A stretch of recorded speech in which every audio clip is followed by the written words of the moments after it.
Okay, we're speaking about here, page 182, the material that the walls of the sukkah are made of. Schach, we were very specific. What they're made of, and even if they are made of the proper material, if, let's say the branch is attached to the tree, so on and so forth. Or it's a material that grows from the ground, but it's susceptible to tumah, it doesn't qualify as schach. But regarding the wall, it doesn't make a difference. The walls can be made of anything. We're holding the Mishna Berura.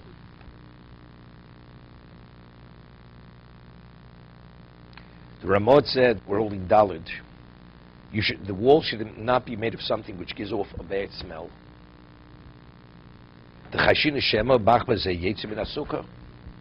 As we said earlier, if the schach has a roof covering which gives off a bad smell, the Gemara says you're going to use that schach. Because we want a person to remain in the sukkah, not to discourage him from coming into the sukkah. Udiyevet Shapedomi Af B'schach. Even if one should use this material, even B'schach, the sukkah is valid. Oshkosov Sim Tov Reish Chav Tes, as we said in the previous simin, Sif Yudalid. Im Lo Shureach Rash Ein Od So Volto. Let's say it's tolerable. It's a stench. You cannot stay there. So that's mitzvah. If a person is in a state of discomfort in a sukkah, it's not valid. It's not a valid sukkah. So meaning it's not pleasant. Pleasant, but a person will stay. It's possible, Torah level, the Teshu came to Duru. It has to be a residence which has a semblance of your own residence. So if your own residence, this level of smell doesn't exist in terms of to be intolerable. So since it doesn't resemble your regular residence, it's invalidated. Ot Kosov, Osin shows in Sukkah Eitzel Besakise, Va'ashbo Mimnei Shamokum Tsar Lahim. One time, Jews lived in ghettos. There was very little space where they could build a sukkah, and you had in Europe you had open sewers. Open sewers. The Mishna Berura speaks about Kiddush Levana. When you say Kiddush Levana in the street, so it was a problem because if you have human waste or anything which is so putrid, which gives off a smell, which is the equivalent of that, you're not. If you're within $4 amos of it, you're not permitted to say a Dov Shem Kedusha. You're not permitted to say a bracha. So it's a problem. So if you have to say Kiddush Levana in your street, and you have these open sewers all alongside the streets, used to flow in the streets. So how do you say Kiddush Levana? So over there, what the problem was in the smell, because the halacha is that anything which is in your eye range, even if it's out of your Dalet Amos, it's considered within your Dalet Amos. That's the halacha. If a person sees human waste to be 20 feet away, if you're able to visually see it, that's considered within your proximity.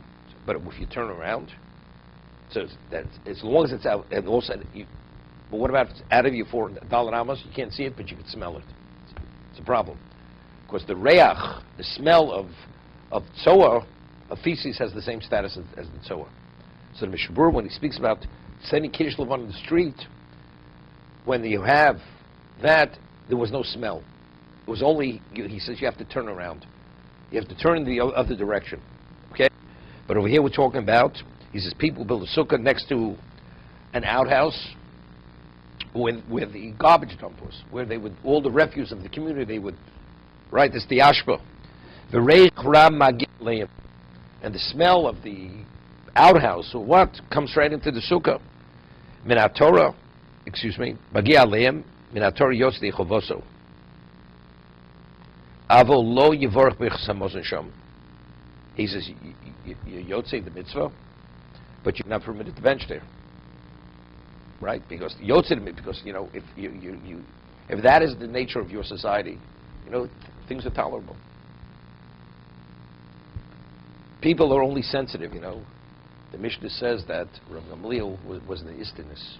He was very finicky. And no, it's more than particular. More than particular. No, but that was his it was makeup. He was very finicky regarding, let's say, his physicality, not regarding his food. He would have to bathe very often. Right? I'm not talking. Lahavdil. Funak. It has a certain connotation. let's use the word, he was very delicate. Okay? And because of that, there were certain amenities which he needed, which other people didn't need. But it had to do with also his personality. He would bathe. He went to the bathhouse, even though his wife passed away, which an oval is not permitted to bathe, because it wasn't for the sake of pleasure. That was just for him, for his function. He felt a level of uncleanliness unless he would bathe. It wasn't a comfort level. It was, for him, that was considered not clean, not sufficiently clean. At what point does that become something that you should try to work on? Well, we're not. Okay, we're learning Shara preachers. Abstinence. This is not abstinence. It has to do with the person's. It's his personality. Similar to that.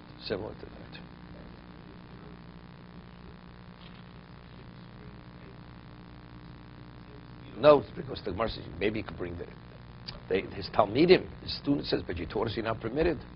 Because what has relevance to me doesn't have relevance to you. Because for me it's a necessity, for you people it's not a necessity. Said he said Kriya Shema. Right? Those are the things. Okay?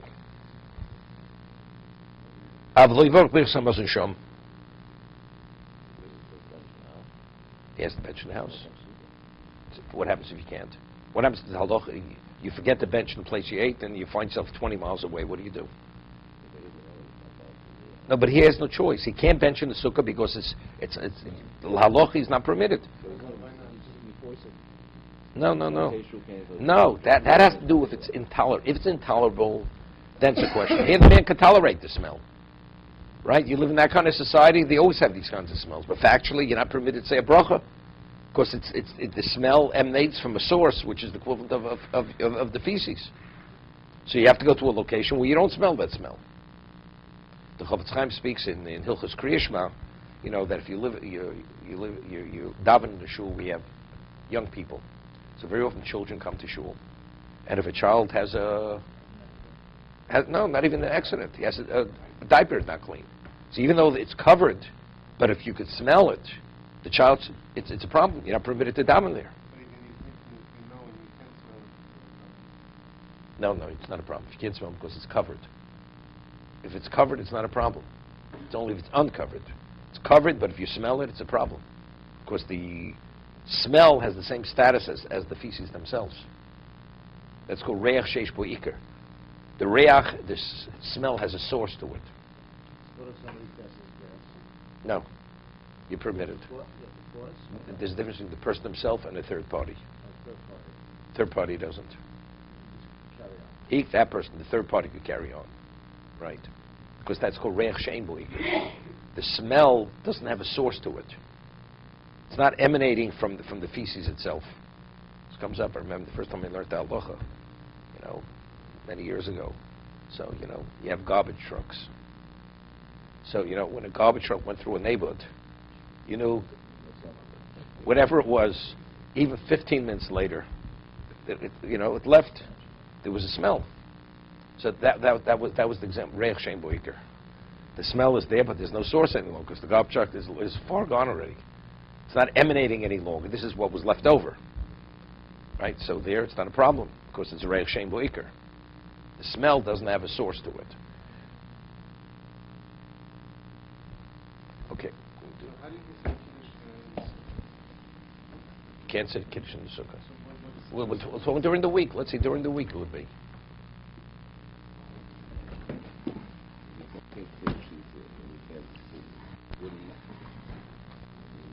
I mean, it's intolerable. It's not came through. You don't go in there. No, it's two different things. Two different things. It's tolerable. Halachi not permitted. A kosher sukkah and somebody has an accident. Do you say birchas hamazon? That's sukkah. A kosher sukkah. There's an accident within your dal amos. You're not permitted. Hamazon. You have no choice. You have no alternative here. You have no alternative sukkah. It's built right near an outhouse or near a refuse dump. You have to elsewhere. So you poch me shit. You know anything a bay or less. That's it.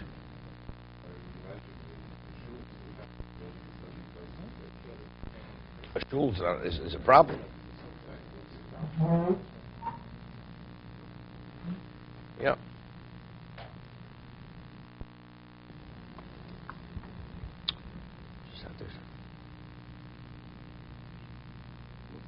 I just had the Shiloh. You know, one of the subway stations, there must have been a pipe broke, and you walked in there, it smelled like sewage. The subway smelled like sewage. That really, you had to like cover your nose. I mean, that's how bad the smell was. So let's say there, you want to think in Torah. You're not permitted to think in Torah. It's like going into a Beis HaKisei. You're not permitted. Okay. So it has relevance to this advanced city, the greatest city in the world. No. The sewage is there. There was water on the floor. It was, you know, putrid.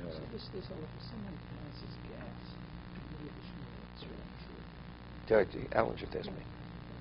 No, he has to wait till. No, they can continue. Of course, it's a smell which doesn't have a source to it. No. It's because it's not coming from. It's not attached to. It's within the body. Right. Even though it's unpleasant. Does make a difference. You stop. You just Right. continue. Right. Rabbi, but you're making that decision now. Something I can't say, I can't talk to Torah, I say about something Torah. What? That's looking at Torah. No. That's a Gemara. That's a Gemara. It's a Gemara. No. To know that. When you're in, the laws, the laws of modesty when you do your bodily functions. How do you conduct yourself? You know, that is synonymous with Torah. Okay. So see, Alan stands. He preempts everything. You know, that's why he doesn't study. Don't study. You don't got to get involved with these questions. You never click it. Exactly. As they say, little.